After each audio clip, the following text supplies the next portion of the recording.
I hail from a village in Africa, but my parents and I moved to the southeastern part of the world for better opportunities. I'm a tall, pretty, dark girl, and I get a lot of comments about this. People always say how I look like a model, how I'm able to do a lot of things people my age can't do, and how I look so different from my parents.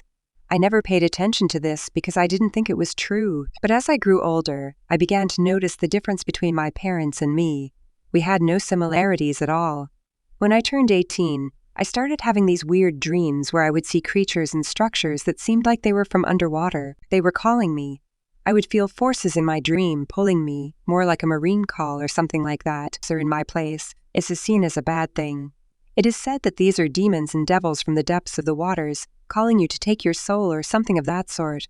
But I didn't have these dreams as a bad thing. It didn't feel like this was not part of me, or that something evil was calling me. It felt like home.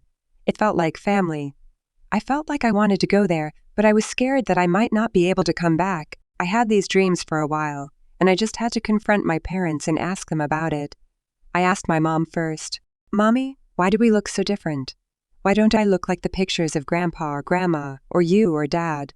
It's really confusing." And now people from school even begin to say I was adopted, which I can't explain. And for a while now I've been having these strange dreams, Mom. To me, they're not scary. I see structures, creatures seeming from a river calling me, forces pulling me. These dreams don't feel like a bad thing. It feels like home. It feels like family. I feel like I want to go there, but I'm scared that I might not be able to come back. Mommy, what's going on? What my mom told me changed my life forever. She said my dad is the son of a big traditional ruler who had a lot of power and authority, and no one dared to defy him. Rumors were that he offered up sacrifices, even using his children, to make sure he kept his status and that no one surpassed him. Your grandfather was a great man, but then it came to your dad's turn to be king. Your dad met me at the river one day when I went to wash. From there, we fell in love and decided to be together.